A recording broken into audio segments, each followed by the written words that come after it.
오늘 본문에서는 아사랴와 여로보암, 스가랴까지 세 명의 왕들의 모습을 살펴보려고 합니다. 살론까지 살펴보려고 하니까 조금 4명은 너무 많은 것 같아서 좀 더 아껴서 하기 위해서 3명만 12절까지 해서 이렇게 함께 살펴보려고 합니다. 본문은 아마샤가 그렇게 죽고 난 후에 유다에 있는 아마샤의 아들 아사랴가 16세의 나이로 왕위에 올랐다는 말씀으로 시작합니다. 역대기서에는 우시야라는 이름으로 나오는데 이 아사랴와 우시야는 같은 사람입니다. 22절 말씀을 보면은 아사랴가 엘랏을 건축해서 유다에 복귀시켰다라는 말씀이 나옵니다. 아사랴의 업적을 잠시 소개해 주는데 이 엘랏은 무역의 관문이 되는 그런 중요한 곳이었습니다. 그곳이 에돔의 반란으로 유다에서 떨어져 나갔었는데 약 100년 가까이 유다의 손을 떠났었다가 무역항 엘랏을 다시 되찾았다는 것입니다. 아사랴 시대가 변형했던 것은 무역업 때문이었습니다. 역대기 말씀 보면은 그가 하나님을 찾았을 때 하나님이 형통하게 하셨다 그렇게 기록하고 있는데 이 엘랏의 회복은 하나님께서 그가 하나님을 의지했을 때 하나님께서 주신 은혜라고 할 수 있습니다. 하나님의 은혜로 그의 때에 엘랏을 회복하고 번성할 수가 있었습니다. 아사랴가 잠시 여기서 언급이 되고 이제 다음 장에 가서 아사랴에 대한 내용이 다시 나오게 됩니다. 23절 말씀입니다. 유다의 왕 요아스의 아들 아마샤 제15년에 이스라엘 왕 요아스의 아들 여로보암이 사마리아에서 왕이 되어 41년간 다스렸으며 23절 이하의 말씀은 북이스라엘 왕 여로보암에 대한 말씀입니다. 솔로몬 이후에 남왕국은 르호보암이 다스리고 부왕국은 여로보암이 다스렸는데 그때 여로보암이 여로보암 1세이고 이 여로보암은 여로보암 2세로 구분을 합니다. 이 여로보암 2세는 41년간 이 북이스라엘을 다스렸습니다. 북이스라엘을 다스렸던 19명의 왕들 가운데서 가장 오랫동안 왕위에 있었다는 기록을 갖고 있습니다. 이 여로보암 2세는 정치, 경제적으로 큰 부흥을 이뤘습니다. 이스라엘 본래 영토를 회복했고 또 왕성한 무역으로 또 경제적으로도 번영을 누렸습니다. 그가 얼마나 부유했었는지 아모스 3장 말씀 보면은 그가 여름궁과 겨울궁 거기다가 상하궁까지 소유했었다 이렇게 기록하고 있습니다. 그는 온갖 부귀영화를 누린 왕이었습니다. 그런데 문제는 하나님의 평가입니다. 24절 말씀을 보면은 여호와 보시기에 악을 행하여 이스라엘에게 범죄하게 한 느밧의 아들 여로보암의 모든 죄에서 떠나지 아니하였더라 라고 말씀해 줍니다. 그런 세상 사람의 눈으로 볼 때는 큰 성공을 이룬 그런 왕이었지만은 하나님의 평가는 달랐습니다. 하나님 보시기에는 여로보암 1세의 그 죄에서 떠나지 않은 그런 실패자요 또 패배자에 불과했습니다. 우리 가운데서도 세상에서 봤을 때는 성공한 인생이라고 말할 수 있을 법한 그런 분들이 분명 계십니다. 그러나 인생의 진정한 성패는 하나님이 판단하십니다. 세상 기준으로 결정되는 것이 아닙니다. 사도 바울의 모습을 우리가 생각해 보면은 그의 인생은 세상적인 관점으로 본다고 하면은 실패한 인생이라고 그렇게 말할 수 있을 것입니다. 결혼해서 그가 가정을 잘 꾸린 것도 아니었고 어떤 많은 재산을 소유한 것도 아니고 복음을 전하면서 헐벗음과 강도 만남과 또 매맞음과 온갖 고난을 겪으면서 온몸은 만신창이가 됐습니다. 그러나 사도 바울은 이와 같은 고백을 했습니다. 무명한 자 같으나 유명한 자요 죽은 자 같으나 보라 우리가 살아있고 징계를 받는 자 같으나 죽임을 당하지 아니하고 근심하는 자 같으나 항상 기뻐하고 가난한 자 같으나 많은 사람을 부요하게 하고 아무것도 없는 자 같으나 모든 것을 가진 자로다. 그런 세상에서는 무명한 자로 그렇게 여겨졌을지 모르지만은 하나님 나라의 유명한 자가 됐고 또 세상적으로는 아무것도 갖지 못한 그런 자였을지는 모르지만은 주님 안에서 모든 것을 소유한 자가 됐습니다. 이와 같은 고백을 할 수 있는 자가 주 안에서 진짜 성공한 사람입니다. 세상에서 성공한 것처럼 보이지만은 가짜 성공과 또 세상적 기준에서는 그렇지 않지만은 하나님 보시기에 귀하게 여김받는 진짜 성공, 이 두 가지를 우리는 착각하지 말고 두 가지를 잘 구별할 수 있어야 합니다. 우리도 세상적인 기준에서와 같이 평가받는 것이 아니라 사도 바울처럼 하나님 보시기에 인정함 받는 그런 복되고 귀한 삶을 살아가실 수 있기를 바랍니다. 25절 말씀입니다. 이스라엘의 하나님 여호와께서 그의 종 가드헤벨 아미떼 아들 선지자 요나를 통하여 하신 말씀과 같이 여로보암이 이스라엘 영토를 회복하되 하맛 어귀에서부터 아라바 바다까지 하였으니, 이 말씀과 같이 여로보암 때 이전에 북이스라엘이 힘이 없어서 잃어버렸던 그 본래 영토를 회복하게 됩니다.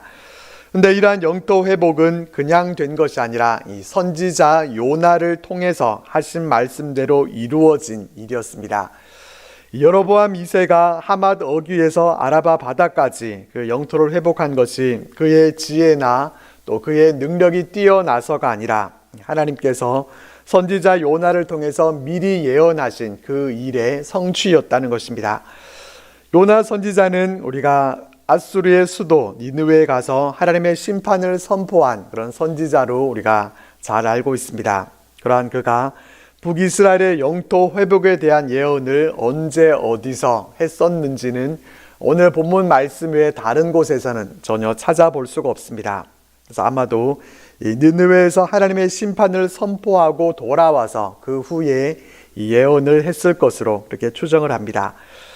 26절과 27절 말씀입니다. 이는 여호와께서 이스라엘의 고난이 심하여 매인자도 없고 노인자도 없고 이스라엘을 도울 자도 없음을 보셨고 여호와께서 또 이스라엘의 이름을 천하에서 없이 하겠다고도 아니하셨으므로 요아스의 아들 여로보암의 손으로 구원하심이었더라.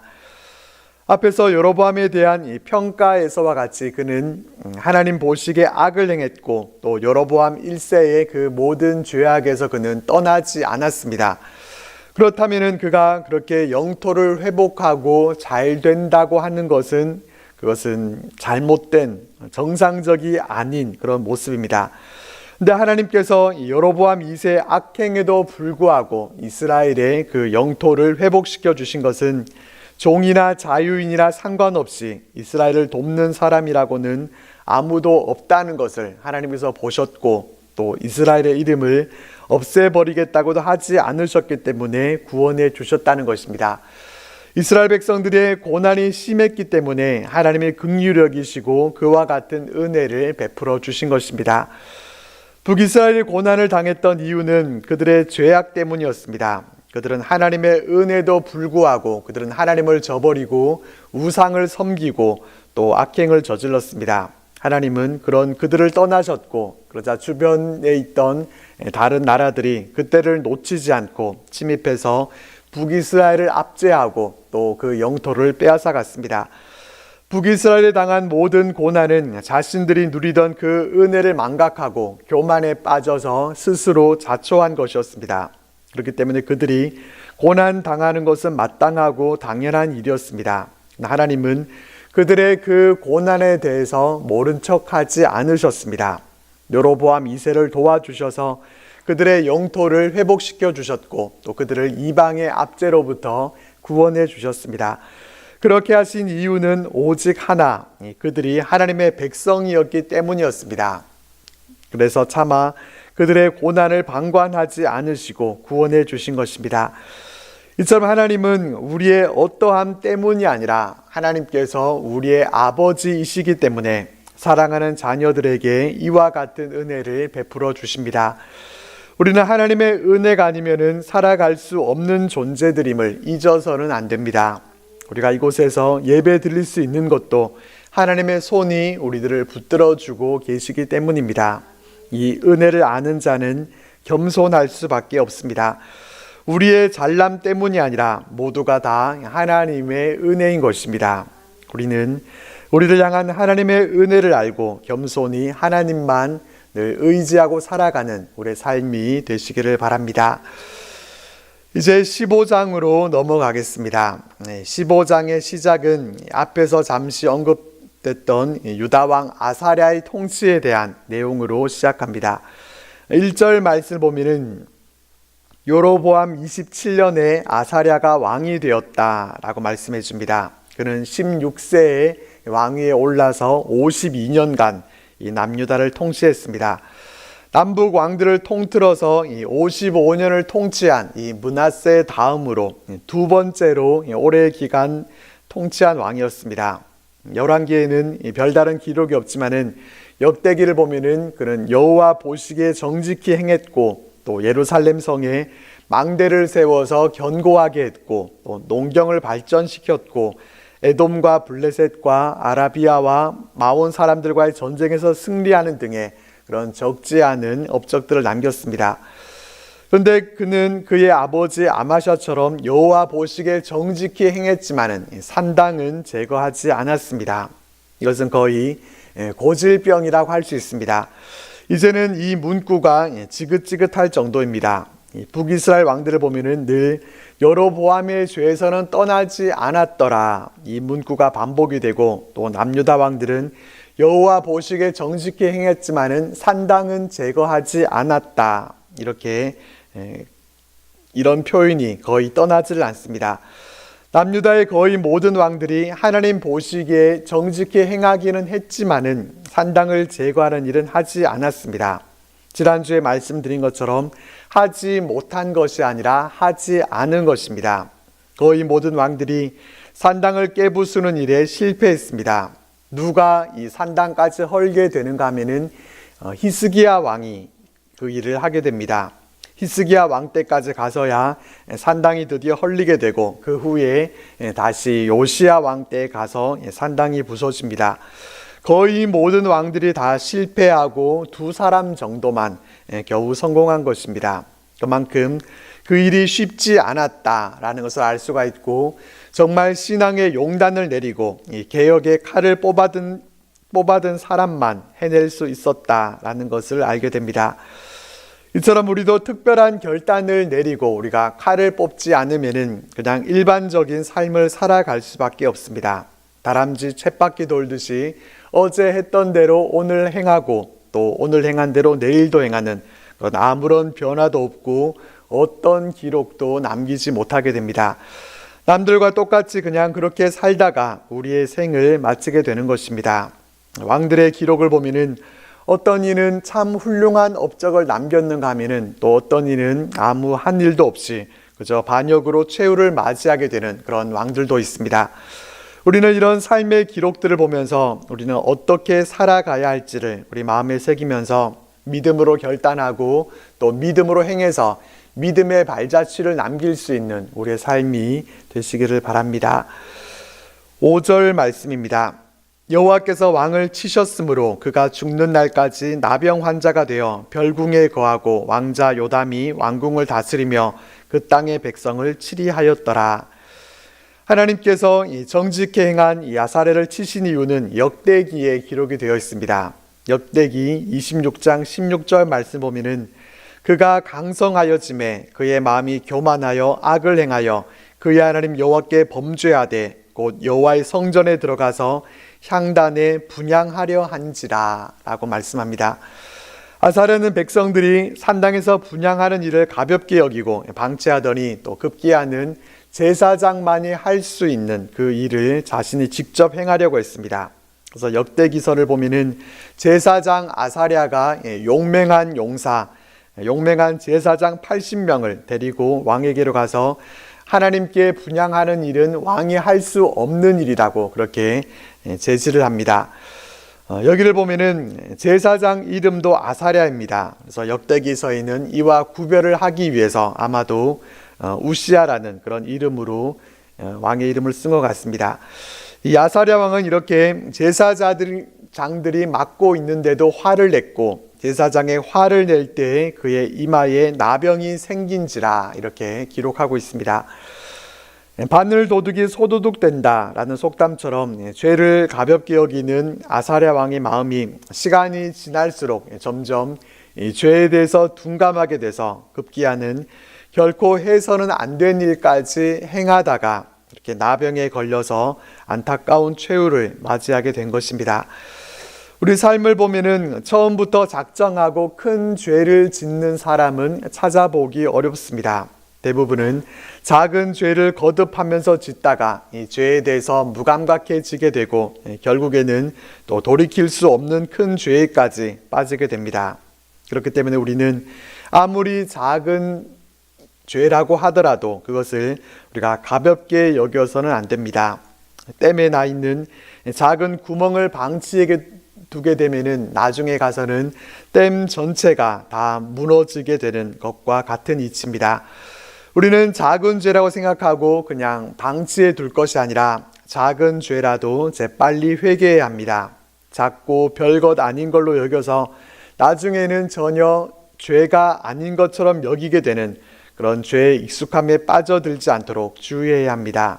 죄의 파괴력이 얼마나 무서운 것인지를 우리는 기억하고 늘 경계하고 멀리하는 삶이 될 수 있기를 바랍니다. 7절 말씀을 보면은 아사랴는 그렇게 죽어 다윗성에 장사되고 그의 아들 요담이 대신해서 왕이 되었다라고 말씀해 줍니다. 역대하 26장 말씀 보면은 우시야 왕이 죽는 날까지 나병 환자가 되었고 나병 환자가 되매 여호와의 전에서 끊어져 별궁에 살았으므로 그의 아들 요담이 왕궁을 관리하며 백성을 다스렸더라 라고 기록되어 있습니다. 아사랴는 나병 환자였기 때문에 별궁에서 지냈고 아들 요담이 나라를 다스렸습니다. 그리고 본문에는 그가 다윗성에 장사되었다라고 기록되어 있지만은 역대기에는 그가 나병 환자였기 때문에 왕들의 묘실에 접한 땅에 장사되었다 이렇게 말씀해 줍니다. 죽어서도 명예롭게 조상들의 묘실에는 묻히지 못하고 그 근처에 묻히게 된 것입니다. 이 아사랴의 삶이 우리에게 주는 교훈들을 우리가 정리해 보면은 먼저는 겸손이 권세보다 중요하다는 것입니다. 그는 강성해지고 그 이름이 널리 퍼졌을 때 자신의 권세 그 영역 밖에 있는 일을 하려고 하다가 나병에 걸리고 말았습니다. 왕이기 때문에 모두는 권세를 가졌다 생각하고 그가 그렇게 교만하게 행했었지만은 하나님이 주신 그 위치를 넘어섰을 때 그는 더 이상 왕이 아니라 나병 환자로 살아갈 수밖에 없었습니다. 우리는 권력을 가지고 있는 때에도 또 그 권력이 절정에 이르러 있을 때에도 하나님 앞에 멈출 줄 알아야 합니다. 하나님이 정하신 그 경계가 어디까지인지를 알고 넘어서지 말아야 합니다. 하나님 앞에서 멈춰 설 줄 아는 것이 영적으로 성숙한 모습입니다. 우리는 권세가 커질수록 우리의 겸손은 더 깊어져야 한다라는 것을 마음에 새겨야 합니다. 성공과 축복의 때 우리 자신을 높이면은 하나님은 우리를 낮추십니다. 우리를 겸손히 낮출 때 하나님의 들어쓰심을 기억하고 권세보다 겸손을 구할 수 있기를 바랍니다. 아사랴의 죽음을 보면서 한 가지 또 안타까운 것은 나병에 걸린 후에 그가 돌이키지 않았다는 점입니다. 나병에 걸린 후에 그 후에 그가 하나님 앞에 회개하고 돌이켰다고 하면은 하나님께서 왜 그를 다시 고쳐주지 않으셨겠습니까?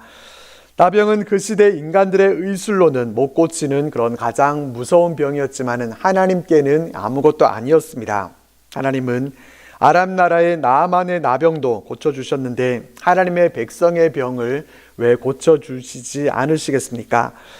하지만 그는 눈물로 회개하면서 하나님 앞에 구하지 않았습니다. 그는 하나님께로 돌이키지 않고 나병 환자로 죽음을 맞이했습니다. 성전에서 자신이 해서는 안 되는 일을 할 때는 그렇게 용감하게도 그렇게 덤벼들었던 사람이 자신의 병에 걸렸을 때는 그 병을 고쳐달라고 하나님 앞에 그렇게 용감하게 왜 나서지 못했는가 하는 것이 아쉬울 따름입니다. 용기는 헛된 데 사용할 것이 아니라 하나님 앞에 기도할 때 그것을 사용했어야 했습니다. 나병에 걸린 자신의 상태를 운명처럼 받아들이고 그렇게 주저앉아 있을 것이 아니라 히스기야 왕처럼 그렇게 눈물로 기도하면서 하나님만 의지했다면 하나님이 왜 그를 받아주지 않으셨겠습니까? 우리는 하나님 앞에 나아갈 때 용기 있게 나아가야 합니다. 하나님은 모든 사람에게 후히 주시고 또 꾸짖지 않으신다고 하셨습니다. 주님의 은혜로 우리는 하나님 보좌 앞으로 담대히 나아갈 수 있는 그런 담력을 얻게 됐습니다. 우리는 하나님 앞에 보다 용기 있는 그런 믿음의 모습으로 늘 나아갈 수 있기를 바랍니다. 7절까지 말씀에서 이 아사랴에 대한 말씀이 끝을 맺고 이 8절 말씀부터는 북이스라엘 왕 스가랴에 관한 말씀으로 또 이어집니다. 그는 아사랴 38년에 왕위에 올랐지만은 그의 통치 기간은 6달밖에 되지 않았습니다. 1년도 아니고 6개월밖에 되지 않는다라고 하는 것은 당연히 문제가 있는 것입니다. 어떤 문제가 있었는지 9절 말씀 보면은 그의 조상들의 행위대로 여호와 보시기에 악을 행하여 이스라엘로 범죄하게 한 느밧의 아들 여로보암의 죄에서 떠나지 아니한지라 라고 말씀해 주고 있습니다. 스가랴의 행적에 대해서는 자세히 소개되어 있지 않습니다. 사실 이 왕위에 6개월밖에 있지 못했던 자가 어떤 업적이라도 남길 수가 있었겠습니까? 그가 한 일이라고는 그의 조상들의 행위대로 우상 숭배를 하고 또 금송아지를 섬기는 그 죄에서 떠나지 않았습니다.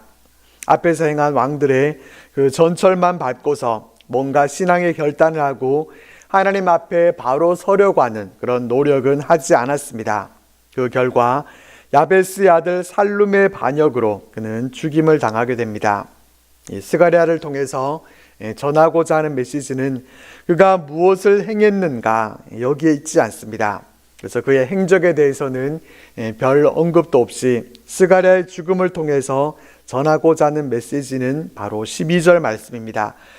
여호와께서 예후에게 말씀하여 이르시기를 내 자손이 4대 동안 이스라엘 왕위에 있으리라 하신 그 말씀대로 과연 그렇게 되니라. 예후에게 하나님께서 하셨던 말씀이 기억나실지 모르겠습니다. 앞에 있는 열왕기하 10장에서 하나님은 예후에게 내가 나보기에 정직한 일을 행하되 잘 행하여 내 마음에 있는 대로 아합 집에 다 행하였은즉 내 자손이 이스라엘 왕위를 이어 4대를 지나리라 이렇게 약속하셨습니다. 이것은 예후가 하나님의 뜻대로 아합의 집을 심판하고 또 북이스라엘의 바알을 우상을 제거한 것에 대한 하나님의 제한적인 은혜였다라고 말씀드렸었습니다. 왕위가 영원히 견고히 서지는 못하고 4대를 지난 후에는 망하게 되리라라는 그러한 경고의 말씀도 또한 여기에 함께 담겨 있다라고도 말씀을 드렸습니다. 만약에 이 예후의 가문이 하나님의 그 말씀에 대해서 그들이 경각심을 갖고 하나님만 의지하고 붙들었다고 하면은 4대가 아니라 그 이상도 이어지도록 하나님은 그렇게 분명히 은혜를 베풀어 주셨을 것입니다. 그러나 그렇게 되지 못했습니다. 하나님의 말씀을 새겨 듣지 않은 것입니다. 예후가 그런 예언의 말씀을 받았다면 예후가 그것을 아들 요아스에게 잘 주지시켜주고 또 요아스는 요아스에게 또 요아스는 여로보암에게 이것을 또 여로보암은 스가랴에게 잘 전달하고 경각심을 일깨워줬더라면 스가랴가 그렇게 전철을 밟으면서 우상 숭배나 하고 있지는 않았을 것입니다. 예후 이후로 그 누구도 하나님의 말씀을 새겨 듣지 않았기 때문에 예후 왕조는 그야말로 갑자기 망해버리고 말았습니다. 그렇지만 다시 생각해 보면은 그 일은 갑자기 뜻하지 않게 일어난 일은 분명히 아니었습니다. 엄밀히 말하자면은 스가랴가 6개월 만에 죽은 것은 갑자기 그렇게 일어난 일이 아니라 예후 때부터 이미 예견되고 경고한 일이었습니다. 경고를 깊이 새기고 하나님 보시기에 정직히 행하고 또 다윗이 행한 길로 걸었다면 갑자기 그런 일이 그렇게 일어나지 않았을 것입니다. 우리가 질병에 걸릴 때도 마찬가지입니다. 어느 날 갑자기 바이러스가 우리 안에 들어와서 질병에 걸릴 수도 있겠지만은 평소에 우리가 어떻게 살아가느냐 하는 그 삶의 습관에 따라서 질병이 예견되는 경우들이 허다합니다. 평소에 손만 자주 씻어도 웬만한 질병들은 예방한다고 하는데 손도 안 씻고 먹고 싶은 것은 먹고 싶은 대로 다 먹고 운동은 하나도 하지 않고 병원 가는 거 싫어하고 의사가 시키는 대로 하지도 않고 또 건강에 안 좋다는 것만 골라서 하고 그렇게 하는데 어떻게 병에 걸리지 않을 수가 있겠습니까? 그런 사람에게는 질병이 갑자기 찾아온 것이 아니라 이미 질병에 걸리기로 예약된 손님이라고 말할 수밖에 없는 것입니다. 스가랴의 삶을 통해서 우리는 이미 주어진 하나님의 심판의 경고라고 하더라도 이 경고의 말씀을 두렵게 여기고 회개하고 돌이키면은 심판이 취소될 수 있겠지만은 끝까지 회개하지 않고 여전히 죄 가운데 있게 되면은 한치의 오차도 없이 하나님의 심판이 그대로 성취되어진다라는 것을 확실하게 보게 됩니다. 우리는 어떤 경우에도 하나님의 말씀을 가볍게 여겨서는 안 되고 또 하나님의 경고를 무시해서는 안 될 것입니다. 오늘 본문 말씀을 통해서 우리는 세 명의 왕들을 만날 수 있었습니다. 이 세 명의 왕이 동일하게 보여주고 있는 것은 하나님을 의지하고 붙들 때 때로는 받을 자격이 없는 사람에게도 하나님의 은혜가 베풀어지지만은 그들이 하나님을 떠나서 범죄할 때는 나병에 걸리고 왕위에 오래 있지 못하고 반영을 당해서 왕조가 끊어지게 되었다는 것입니다. 이토록 하나님을 의지하는 사람과 하나님을 떠나 살아가는 사람의 삶이 완전히 다르다는 것을 우리는 기억하고 오직 하나님만 의지하는 우리의 삶이 되어서 하나님께서 우리에게 베풀어 주시는 은혜들을 날마다 풍성하게 누리며 살아가는 우리들 모두가 되시기를 바랍니다.